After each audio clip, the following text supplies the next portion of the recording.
أشهد أن لا إله إلا الله وحده لا شريك له وأشهد أن محمدا عبده ورسوله أما بعد فأعوذ بالله من الشيطان الرجيم بسم الله الرحمن الرحيم الحمد لله رب العالمين الرحمن الرحيم مالك يوم الدين إياك نعبد وإياك نستعين اهدنا الصراط المستقيم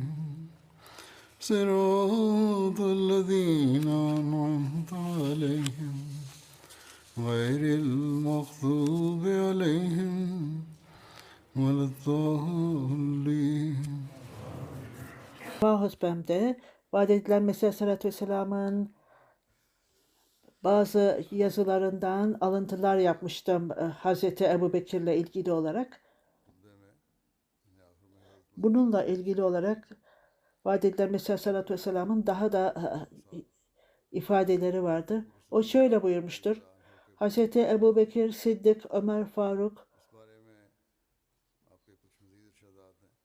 onlar delegelerin lideri olarak en yüce seviyedeydiler.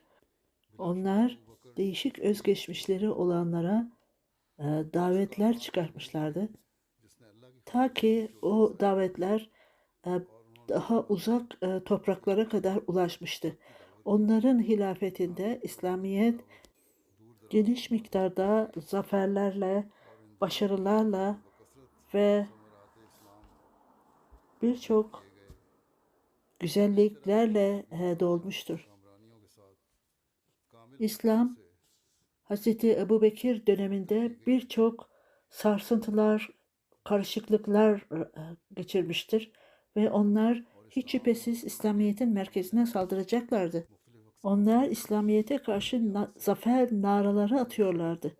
Bu dönemde Hz. Ebu Bekir'in samimiyetinden dolayı Rabbinden İslamiyet'e yardım aldı. Öyle bir derin yardım aldı ki bu durumu değiştirdi. İslam çok huzursuzluk ve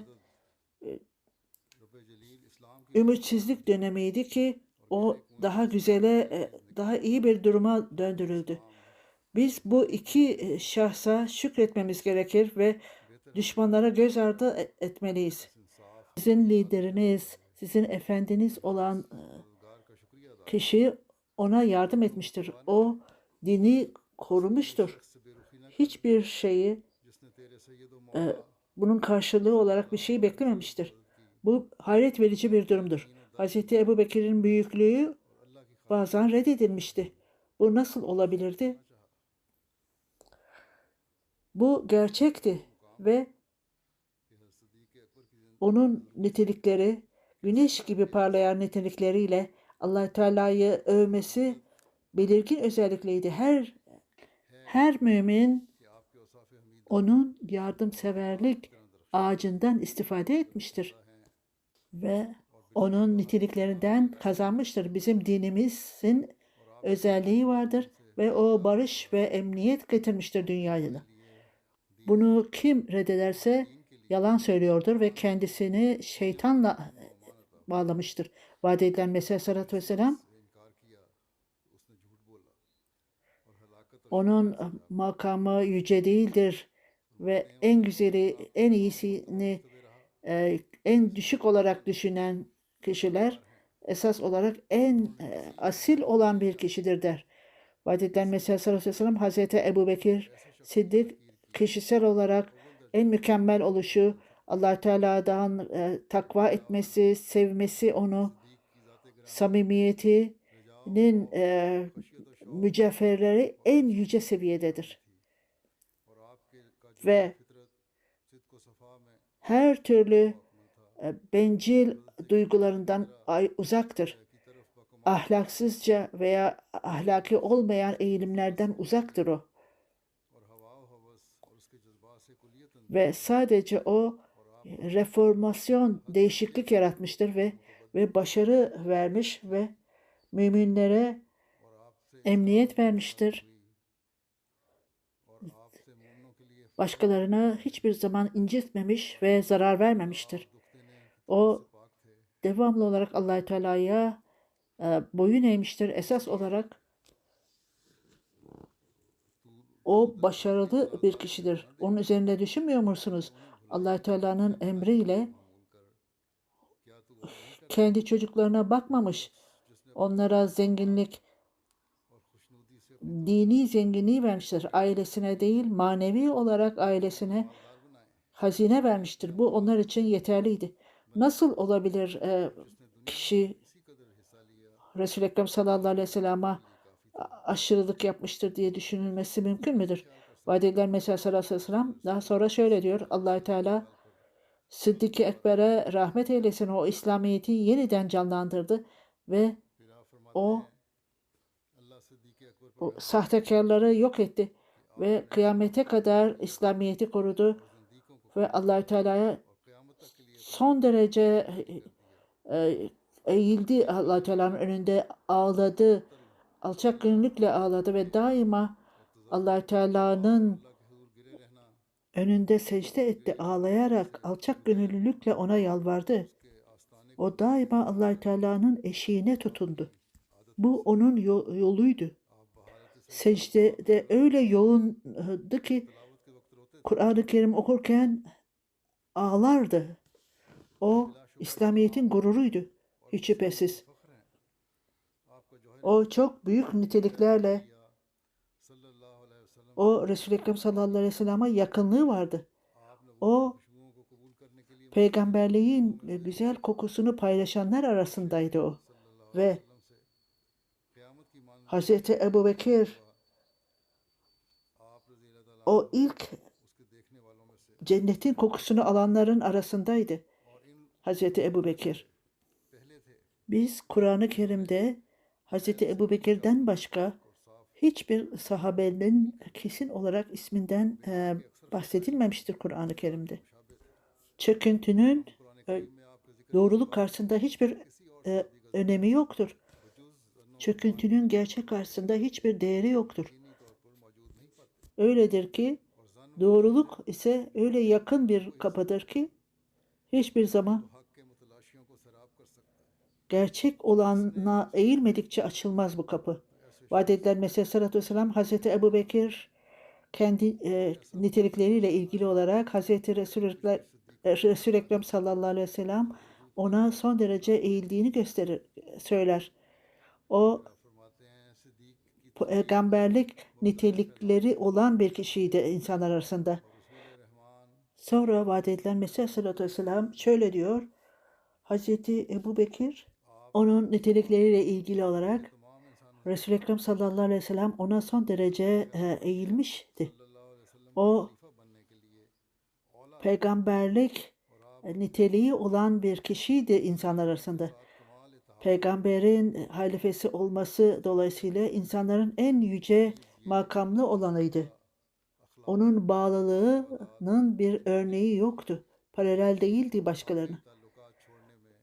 O nitelikler, en mükemmellikleri ve diğer dünyevi bağlantılarla Resul-i Ekrem sallallahu aleyhi ve sellem'e bağlı olması hiçbir şekilde onunla Resul-i Ekrem sallallahu aleyhi ve sellem arasında hiçbir kılıç giremezdi. Onu hiçbir şey sarsamazdı. Ne ona küfür etmesi veya onu aşağılaması, hiçbir şey onu etkileyemezdi.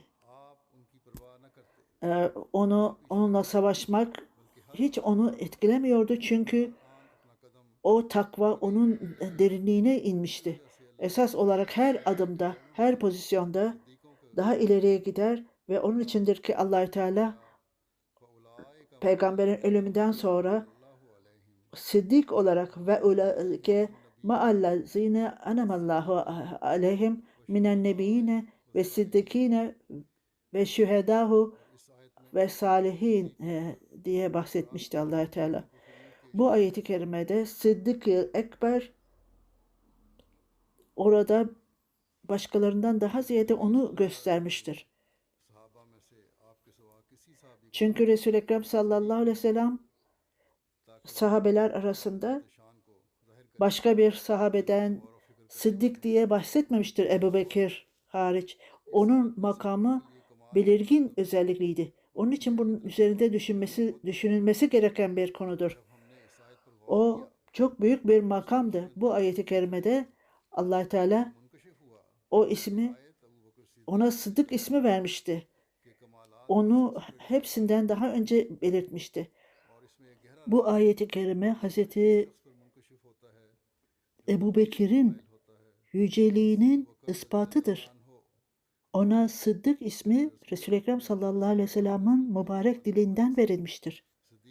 Sıddık eminden daha yücedir. Çünkü Sıddık peygamberlikten sonra verilmiştir. İbni Haldun Resul-i Ekrem sallallahu aleyhi ve sellem'in hastalığı yükselince, artınca der, o bir durumdaydı. Hanımı Abbas, Ali ve diğer kişiler Resul-i Ekrem sallallahu aleyhi ve sellem'le beraberdiler. Namaz zamanı gelince Resul-i Ekrem sallallahu aleyhi ve sellem yarı uyanıkken Hazreti Ebu Bekir'e namazı kıldır dedi. Ondan sonra İbni Haldun diyor ki Resul-i Ekrem sallallahu aleyhi ve sellem 3 şeyden bahsetti vasiyet olarak. Hazreti Ebu Bekir'in kapısı ve penceresi dışında bütün kapılar kapanmalıdır. Çünkü sahabeler arasında Hazreti Ebu Bekir'den daha büyük birini görmüyorum. Vaat edilen Mesih sallallahu aleyhi ve sellem İbni Haldun gelerek Resul-i Ekrem sallallahu aleyhi ve sellem'in yüzündeki örtüyü açarak yüzünü öptü ve ondan sonra Allah'ın Resulüne annem babam sana feda olsun dedi. Bu ölümden sonra size başka bir ölüm gelmeyecektir dedi. Hazreti Ebu Bekir'e yaptığı en büyük büyüklerden birisi Resul-i Ekrem sallallahu aleyhi ve sellem'e yakınlığıydı. İbn Haldun'un dediği gibi bunlardan birisi Hazreti Ebu Bekir vefat ettiğinde Hazreti Ebu Bekir de aynı örtüyü kullanmıştı. O vefatından sonra Hazreti Ebu Bekir Resul-i Ekrem sallallahu aleyhi ve sellem'in yanına gömüldü öldüğünde. Onlar şimdi aynen beraber idiler. Hazreti Ebu Bekir'in başı Resul-i Ekrem sallallahu aleyhi ve sellem'in omuzuna yakındı. Son sözü, o Allah'ım beni sana itaat ederek Müslüman olarak ölmemi nasip et demişti. Hazreti Ebu Bekir vaat edilen Mesih sallallahu aleyhi ve sellem Ebu Bekir öyle derinlemesine Allah-u Teala'ya bağladı ki karanlıktan sonra İslamiyet'in nuru onunla geldi. İslamiyet'i gerçeği reddedenlerle meydan okudu onlara. İslamiyet'in evine girenlere sevgiyle muamele etti. İslamiyet'in propagandası için birçok zorluklarla yüz yüze geldi. O büyük nitelikleriyle Bedevilere medeniyet öğretti. Kültür öğretti onlara ve o ayrıca dindarlık ve savaş yollarını iyi yollarla öğretti ve hiçbir zaman her zaman daima kendisi ayağa kalktı. Bütün zorluklara karşı gelmek için ve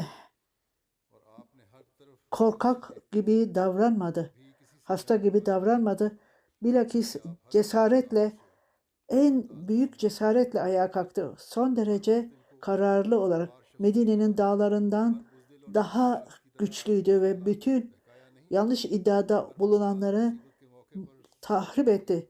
Allah-u Teala'nın rızası için Allah-u Teala'yı bütün insanları Allah-u Teala'ya bağladı. O Allah-u Teala'nın Resulüne bağlıydı. din için Hazreti Ebubekir'e kötü şey söylemekten çekinmemiz gerekir. Ne söylemişsem bu öyle bir ailesine dikkat eden kişi demek değildir. Ben de yazmaya başladığım zaman belki bunun üzerinde düşüneyim, ne söylüyorsam onun üzerinde düşünmem gerekir. Onun için her türlü şeye çalıştım ve bütün bilginlere sordum. Sıddık-ı Ekber'in gerçekten sıddık olduğunu buldum ve çok derinlemesine araştırma yaptım ve onun imamların imamı, liderleri, dinin lideri olarak buldum. Hazreti Ebubekir'e ondan sonra daha fazla bağlandım ve onun dininin korumasına girdim. Ve Allah Teala'nın rahmeti benim üzerime olsun ve beni desteklesin ve ayrıca beni eğitsin ve ayrıca beni asil insanlar arasında saysın ve ayrıca beni bu asrın müceddidi ve Mesih ve Mehdi olarak mümin emin benim acılarımı gidersin ve bana herhangi bir göklerde ve yerde verilmeyenleri bana versin. Resul-i Ekrem sallallahu aleyhi ve sellem'in olan sevgi ve onun etrafında olan sevgilerinden dolayı Hatem'in Enbiya ve Muhammed sallallahu aleyhi ve sellem'in ona selam gönderelim ve barış salavat getirelim. Harameyn'de bütün mezarlar Resul-i Ekrem sallallahu aleyhi ve sellem'in sahabeleridir. Bunun anlamı o orada gömülmüş ve ayrıca o mezarda Medine'de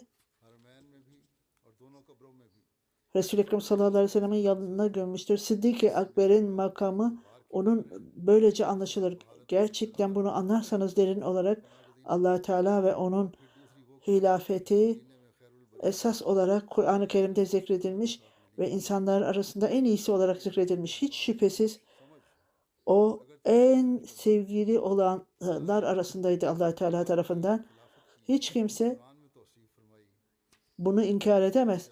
Bütün tehlikelerde yüz yüze gelinen tehlikeler onun hilafeti tarafından giderilmişti. İslam en yüce makama ulaşmıştı. Sıddık-ı Ekber olmasaydı belki İslam tamamen yok olurdu. Veya İslam tamamen çöker giderdi. O İslamiyet'i son derece talihsiz bir durumda buldu ve ondan sonra tekrar onu canlandırdı, yeniden nurlandırdı, tekrar ona hayat verdi. Kayıp olan bir şeyi yeniden yakalamıştı o. Bir kişi nasıl temiz bir suyu içer de arkada bir kısmını bırakırsa ve tekrar gelip onu almak için dönerse, aynen o da öyle yapmıştı ve onu yakalamıştı.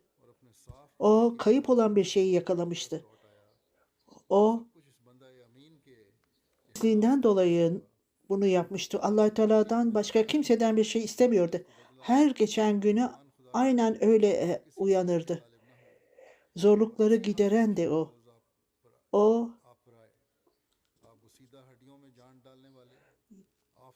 O bahçenin güzel tatlı meyvelerini koruyandı. O Allah Teala'ya güvenirdi ve onun dışında bundan bahsetmedik çünkü o fırtınalar, karışıklıklar onun cesareti sayesinde sona erdi.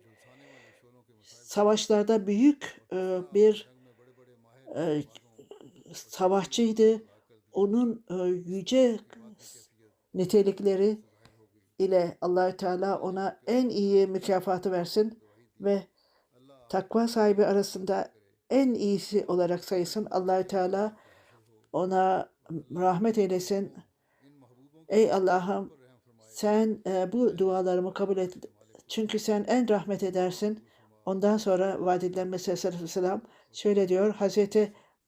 Hazreti Ebubekir Sıddık'ın örneğini daima göz önünde bulundurunuz. Resul-i Ekrem sallallahu aleyhi ve sellem'in zamanına bakınız.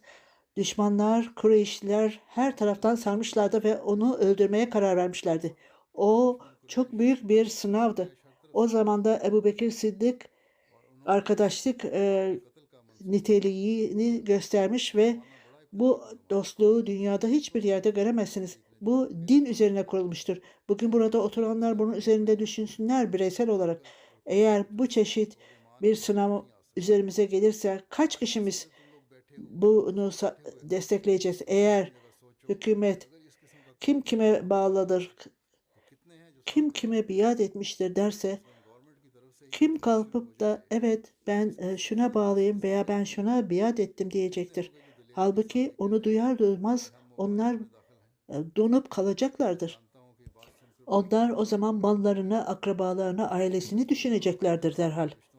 Biz bunları bırakmamız gerekir diyeceklerdir. E, Zorluk zamanında gerçek imanı olanlar uygulama olarak eğer onlarda iman yoksa söz olarak söylerlerse bu bir şeyi kabul etmek demek değildir. Uygulama olarak problemler gelince o zaman ancak birkaç kişi gerçek imanını gösterir. Zaman geldiğinde bazı insanlar ona lanet ettiler, onu terk ettiler. Vaat edilen Mesih sallallahu aleyhi ve sellem Hazreti Ebu Bekir'in samimiyetine bakın. Problem zamanında Resul-i Ekrem sallallahu aleyhi ve sellem'in etrafındaydı o. Ve bazı insanlar Resul-i Ekrem sallallahu aleyhi ve sellem'i öldürmek istediler. Fakat o zaman da Ebu Bekir öyle bir bağlılık ve itaat gösterdi ki bu dönem sonuna kadar devam etti. Resul-i Ekrem sallallahu aleyhi ve sellem'in zorluklarında Hazreti Ebu Bekir'i seçti ve onun samimiyeti ve cesaretinden dolayı onu seçmişti. Bir Viceroy bir iş için onu atasa onun fikrine göre buna layıktır bu görev veya bu işi daha iyi yapacaktır diye düşünmüştür. Belki alelade bir güvenlik görevlisi bunun farkında değildir. Fakat Viceroy'un anlayışı vardı. Onun içindir ki o kişiyi topraklara sorumlu kılmıştı. O her şeye çok açıdan, derin açıdan bakar. O eğitimini anlamak için kullanmıştır. Resul-i Ekrem sallallahu aleyhi ve sellem de böyle seçmişti. Etrafında 70 sahabesi vardı onun. Hazreti Ali onların arasındaydı. Bütün hepsinin arasında Hazreti Ebu Bekir Sıddık'ı seçti Hazreti Muhammed sallallahu aleyhi ve sellem. Bunun gizliliği neydi? Peygamber Allah Teala'nın gözüyle görür ve onun düşüncesi Allah Teala'ndır. Allah Teala keşf vasıtasıyla ve vahiy vasıtasıyla Resul-i Ekrem sallallahu aleyhi ve sellem'e bu görevin en iyi olarak senin için Hazreti Ebu Bekir olduğunu, Hazreti Ebu Bekir Sıddık olduğunu söylemiştir ona. Bu zaman çok büyük bir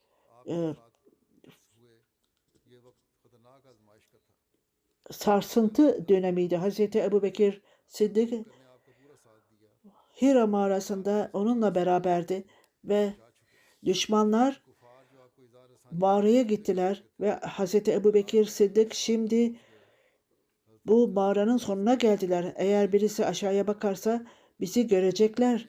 Na tahsen innallaha mahana dedi Resul-i Ekrem sallallahu aleyhi ve sellem. Çünkü Allah Teala bizimle beraberdir. Bu sözlerin üzerinde düşünelim.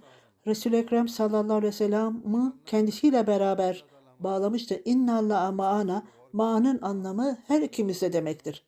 Allah Teala seninle ve benimle beraberdir. Bunun anlamı Allah Teala Resul-i Ekrem sallallahu aleyhi ve sellem'i bizi bağlamıştır. Resul-i Ekrem sallallahu aleyhi ve sellem bir tarafta, Hazreti Ebu Bekir de adır tarafta, her ikisi de bir sarsıntıdalar. İslamiyet'in temeli atılacak veya yıkılacaktır. Düşmanlar oradaydı, farklı yerlerde. Bazı insanlar bunları arayalım dediler ve Bazıları ise düşmanlardan insanoğlu burada nasıl olabilir diye konuşuyorlardı ve orada güvercinler yumurta yapmış. Başka alametler de burada insanlar geçemezdi. Düşmanlar o niyetle geldiler. Deli insanlar gibi İslamiyet'i sona erdirmek istiyorlardı. Fakat Allahü Teala'nın peygamberinin büyük makamına bakınız. Resul-i Ekrem sallallahu aleyhi ve sellem sahabesine la tahsan innallaha ma'ana. Bu açıkça bize göstermektedir ki bu onun sözleriydi. Çünkü siz bunu kendi eliyle gösteremezdi. Resul-i Ekrem sallallahu aleyhi ve sellem bunu yüksek sesle söylemiştir. Dışarıdaki düşmanlar ne yaparlar, ne düşünürler diye söylemediler. Resul-i Ekrem sallallahu aleyhi ve sellem onlara hiç aldırış bile etmemişti.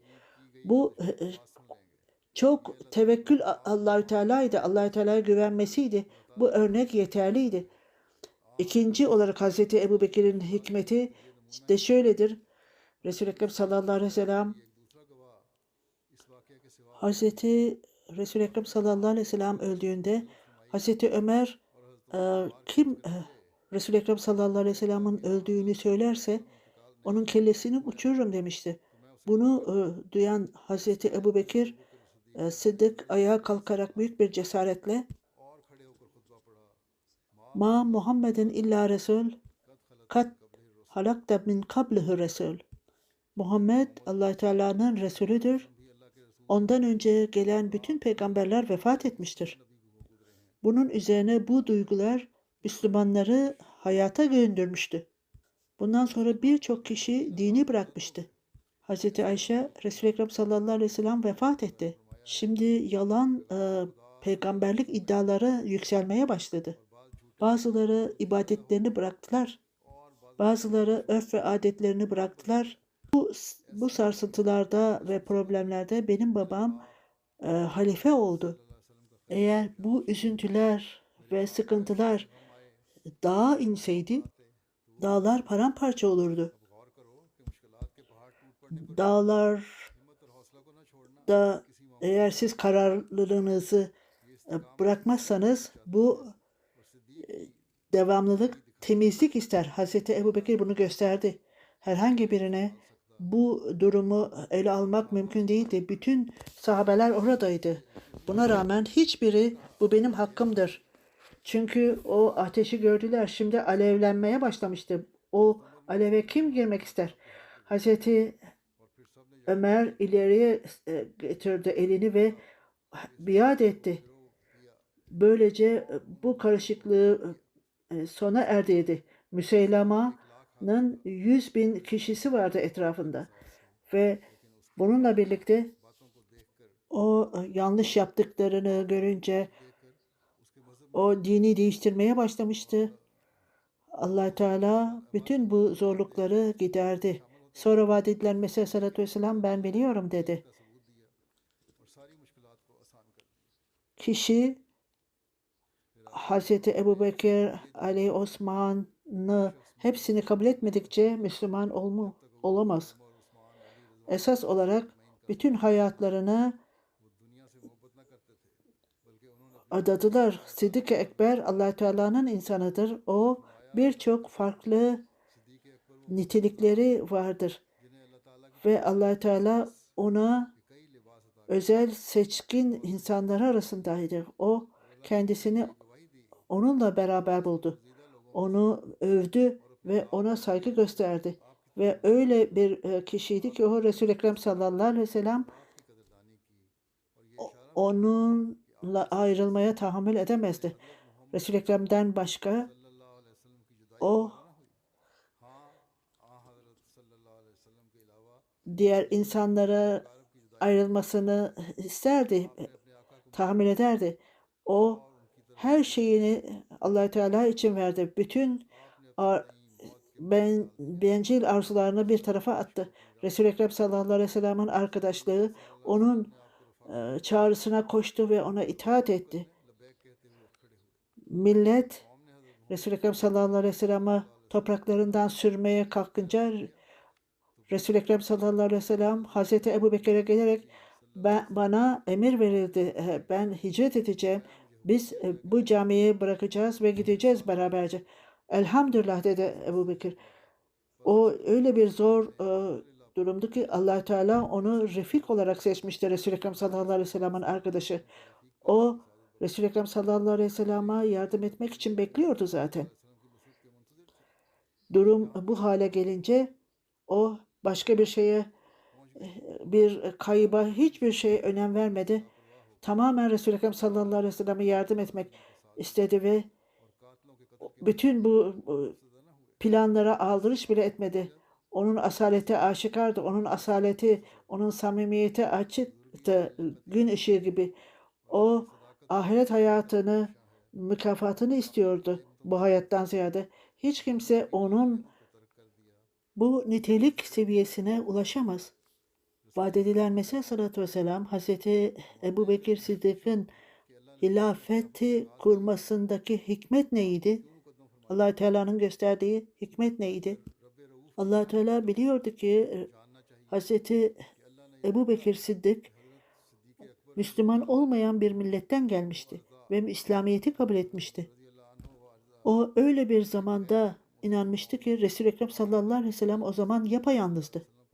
Çok büyük miktarda şeytanlıklar ve pislikler vardı etrafta. Hazreti Ebu Bekir inandıktan sonra, Müslüman olduktan sonra bütün akrabaları, dostları, herkes ona karşı geldi. O toprağından sürüldü, aynen Resul-i Ekrem sallallahu aleyhi ve sellem'in sürüldüğü gibi. Düşmanlardan birçok acı çekti, birçok arkadaşları ona lanet okudu. Ve Allah Teala'nın lütfuyla bütün bu eziyetlere göğüs gerdi. Çok büyük asalette büyümesine rağmen alelade bir hayata girdi.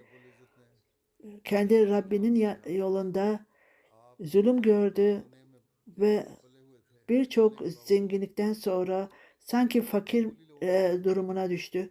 Allah Teala bu günlerin, geçirdiği günlerin mükafatını alacaksın. Sen onların da en iyisini alacaksın. Allah Teala'nın rızası için bu gizlilikler ona verilmişti. Allah Teala hiçbir zaman onun bunu yok etmeyecekti. Onun için halife oldu. O en yüce seviyede övülmüş ve Allah Teala'nın lütfuyla saygı verildi. Ona emrül müminin verildi. Vaat edilen Mesih Aleyhisselam bu gereklidir diyordu. Hazreti Ebu Bekir Sıddık, Hazreti Faruk Ömer radıyallahu anh ve Hazreti Zünnüreyn, Hazreti Osman, Hazreti Ali Murtaza, onlardan razı olsun. Hepsi hiç şüphesiz emindi, güvenilirdi. Hazreti Ebu Bekir ise dinin başlangıcıydı. Hazreti Ebu Bekir, Faruk, Osman, onlar gerçek emin değillerdi. Bugün zordur, bir Kur'an-ı Kerim'in bir ayeti kerimede bile bildirilmemişti.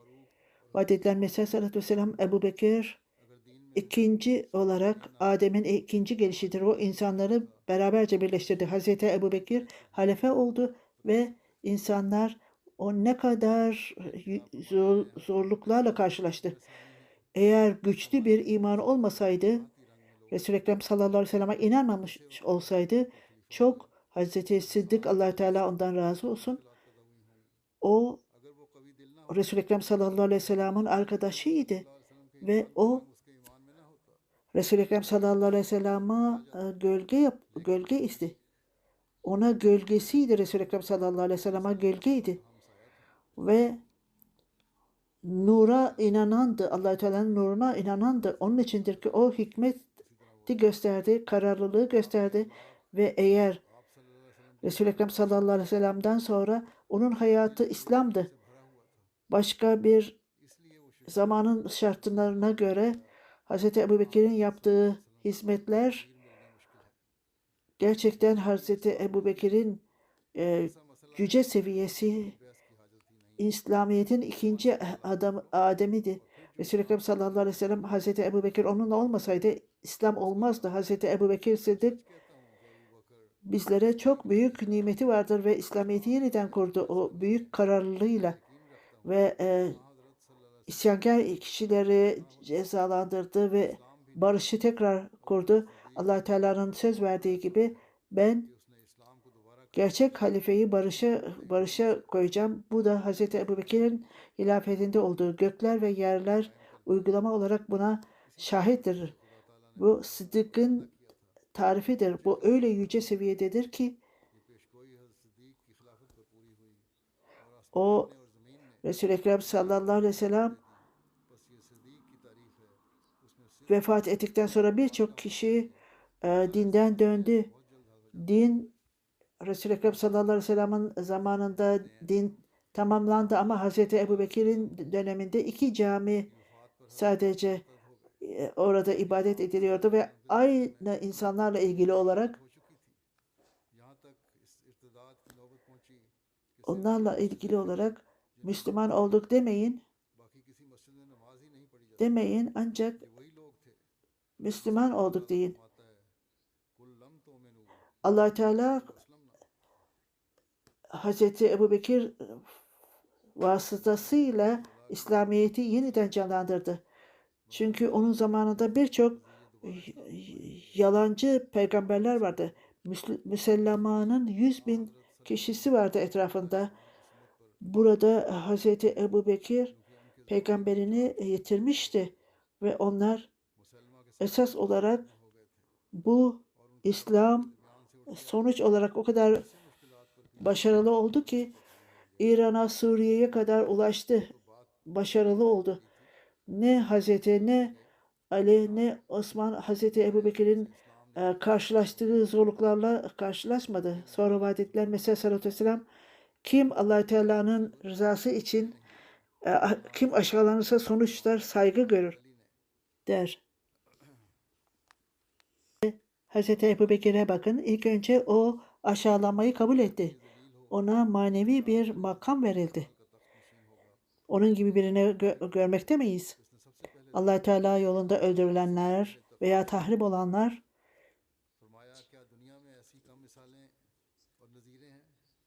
barışı mahvedenler Hazreti Ebubekir'e bakın. Birçok kere Allah Teala'nın yolunda tahrip olanlar İslam tarihinde Hazreti Ebubekir ilk halifeydi. Biz kendimizi öldürebilir miyiz? Kesebilir miyiz? Hazreti Ebubekir'e bakın o her şeyini bıraktı ama ona en yücelikler verildi. Vaat edilen Mesih sallallahu aleyhi ve sellem ey aklı başında olan insanlar Allah Teala ey Müslümanlar, kadınlar ve erkekler bu ayeti kerimede Allah Teala lütfuyla müminleri hiç şüphesiz halife yapacaktır. Ayeti istihlafta korkuyu barışa döndürecektir. Ayeti kerimede Hazreti Ebubekir'i görmekteyiz. Buna baktığımızda o araştırma yapanlardan gizli değildir. Resul-i Ekrem sallallahu aleyhi ve sellem vefat edince Müslümanlar ve İslam üzerinde birçok problemler vardı. Birçok Hipokratlar ve ikiyüzlüler bıraktılar. Birçokları peygamber olduklarını iddia ettiler ve Bedeviler, alelade insanlar bir araya geldiler ve yüzlerce, binlerce cahil, ahlaksız kişiler Müseylema'nın etrafında toplandılar ve o karışıklıklar yükseldi ve bütün toprakları aldılar ve orada bir gerçek müminler için zelzele vardı. Bütün müminler deneniyordu ve gerçek müminler öylesine cesaretliydiler. Hatta kimse açıkça bir kesip de onları dinden uzaklaştırmadı. Çünkü Resul-i Ekrem sallallahu aleyhi ve sellem'in ölümünden sonra bazıları ağlıyor, bazıları onlarda barış ümidi yoktu. Karışıklık her tarafa yayılmıştı. Bir orman yangını gibi yayıldı. Gerçek müminlerde üzüntüler vardı. Ve öyle hassas bir dönemde ki Hazreti Ebubekir'e o dönemde Resul-i Ekrem sallallahu aleyhi ve sellem'in halifesi oldu. İkiyüzlüler buna bakıyorlardı. O öylesine ağlıyordu ki Hazreti Ebubekir, Allah Teala'dan razı olsun, Allah Teala'ya Müslümanların iyiliği için dua ediyordu. Sonuç olarak Allah Teala'nın yardımı geldi. Sahte peygamberler tahrip oldu, isyankarlar bastırıldı ve bu sarsıntılar gitti. Allah Teala müminleri korudu. Karışıklıklar giderildi. Bir el üzerinde birleştiler Müslümanlar ve düşmanları tahrip etti. Allah Teala'nın sözü yerine geldi. Hazreti Ebubekir'i destekledi ve putperestleri, yanlış iddiaları tahrip etti. Düşmanların gözünde öylesine korku yarattı ki bu Allah Teala'nın sözü idi ve o en gerçek olandır. Hilafetin sözü bütün nitelikleriyle, bütün mükemmellikleriyle Hz. Ebubekir döneminde onun kişiliğinde yerine geldi. Müslümanların durumu neydi o durumda? İslam her bakımdan, her yönden yanıyordu. İsyankarlardan dolayı İslam'a güç verildi Allah Teala tarafından. Onları çok derin kuyudan çekip çıkarttı Allah Teala İslamiyet'i ve peygamberlik iddiaları yanlış, peygamberlik iddiaları tahrip oldu. Vaat edilen Mesih Aleyhisselatü Vesselam gerçek müminlerin korkuları emniyete dönüştü ve onlar Hazreti Ebubekir'i tebrik ettiler ve onunla karşılaştılar. Onu ziyaret ettiler ve onu asil kişi olarak kabul ettiler, peygamber gibi.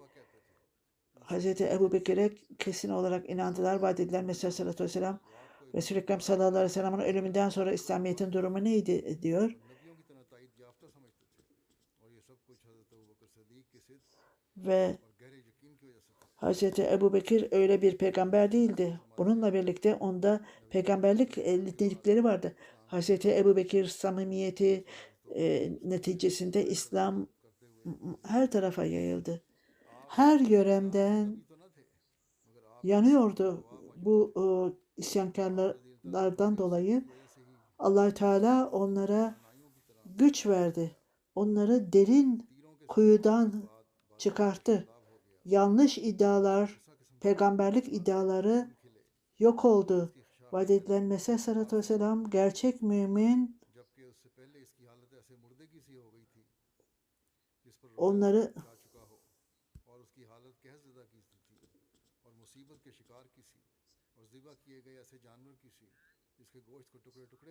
İslam çok üzücü bir durumdaydı. Allah Teala bütün sıkıntıları giderdi ve kurtuluşu verdi. Ve İslam ta ki yenildikten sonra sonuç olarak dünyanın tacı oldu. Münafıkların dili konuşamadı. Müminlerin yüzleri nurlandı. Herkes Sıddık-ı Ekber'e teşekkür etti. Vaat edilen Mesih Aleyhisselatü Vesselam Ebu Bekir Sıddık'ın İslam'ı düşen bir yıkılan bir duvar gibi buldu. İslam Allah Teala'nın eliyle öylesine güçlü bir demirden adeta yapıldı ve savaşçılar o duvarın içinde koruyorlardı. Bunun hiçbir örneğini bulamazsınız. Buna benzer herhangi bir yerde örnek gösterebilir misiniz? Hz. Ebubekir Sıddık radıyallahu anh'u gerçek olarak nazik bir kişi, Allah-u Teala'ya bağlı olan bir kişi, hayatını mütevazılıkla geçirmiş, başkalarının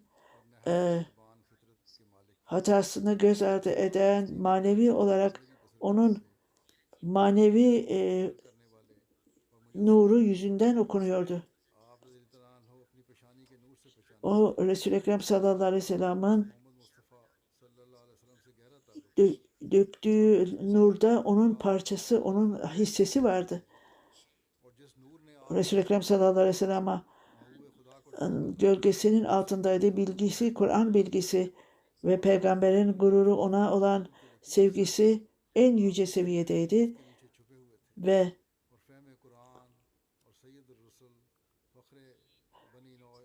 bütün dünyevi ilişkilerini kesmiş, fiziki mükafatları gidermiş, tamamen Allah Teala'nın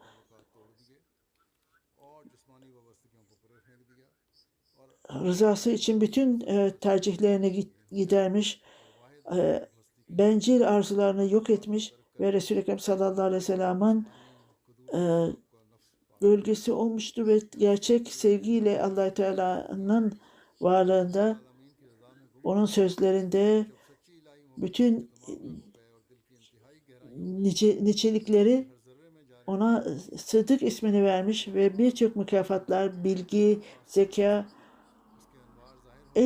aralarından en iyisi ona Allah Teala tarafından sıdk, samimiyet ve özel kalitesi niteliğiyle onun etkisi, nuru, bütün bunlar sözlerinde ve amellerinde görmüştür. Göklerde ve yerde münüm aleyküm edir o. O büyüklüğün bir yansımasıydı. O özel gruplar arasında sayılmakta, en iyi nitelikler arasında olup nimet verilenler arasında o kendisini bu doğrudur, ben bunları sevgiden veya kişisel etkiden veya söylemek için söylemiyorum. Esas olarak Allah Teala beni söylememi bana yol gösterdi Allah Teala. O Resul-i Ekrem sallallahu aleyhi ve sellem'e gölgeydi. Resul-i Ekrem sallallahu aleyhi ve sellem en büyük peygamberiydi. Ona özel ilişkisi vardı onunla. Onun için nimetleri, peygamberlik niteliğini paylaşmıştı. Başka insanların böyle bir paylaşımı yoktu. İşte onun içindir Allah Teala'nın yolu daima kurulmaktadır. Böyle bir kişi diğerlerinin bir ilgisi yoktur. Hazreti Cebrail Aleyhisselam da bu nitelikten dolayı bu özelliği de vardır. Böyle bir kişi, Allah Teala'nın sevgilisi olan kişi, onun niteliklerini anlamış, sözlerini anlamış ve bütün teknikleri ile Resul-i Ekrem sallallahu aleyhi ve sellem'e benzerliği vardır. Bu insanlar bu niteliği anlayamazlar.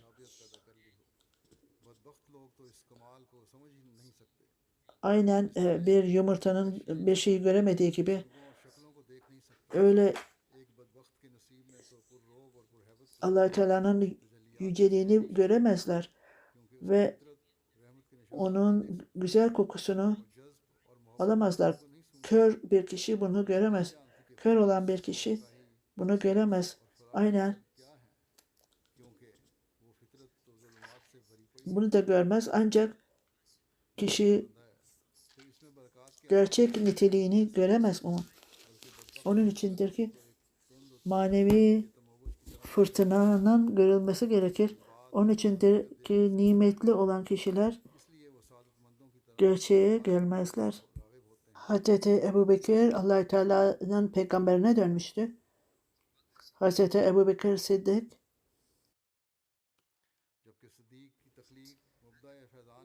ona doğru dönmüş ve Resul-i Ekrem sallallahu aleyhi ve sellem de ona doğru dönmüştü. Ve peygamberliği nitelik bakımından başkalarından ziyade peygamberliğe layıktı ve ilk halifeydi ve son derece bağlıydı Resul-i Ekrem sallallahu aleyhi ve sellem'e. Hatta dahası da bütün bu niteliklerin mükemmellikleri ile bütün bağlantıları arkada bırakmış ve öyle mükemmel bir yansıması haline gelmişti ki Resul-i Ekrem sallallahu aleyhi ve sellem'le aynı durumda kalmıştı ve iyi salih amellerle onu dinden hiç kimse sarsamazdı. Onun maneviyatı, onun herkes dinden ayrılsa bile hiç onlara aldırış bile edemezdi. O her durumda ilerlemişti. Ebu Bekir Sıddık, Allah-u Teala ondan razı olsun. Allah'ın Allah-u Teala'ya olan sevgisi ve kendisini tamamen adamıştı. Bir sahabe, peygamberin sahabesi olarak bahsettiğim en son kişidir. Belki bazı sahabeler vardı başında. Onların nitelikleri ve detayları daha sonradan gelmiştir. Ben bunları bu kitap basılınca sahabelerle ilgili orada da bastıracağım o dışarıda kalmış olan bilgileri. Allah Teala bütün sahabelere onların izinde yürümelerimizi nasip etsin. Aynen yıldızlar gibi bizi yönlendirsinler ve onların makamları bizler de o makamlara erişmeyi nasip etsin Allah Teala bizlere.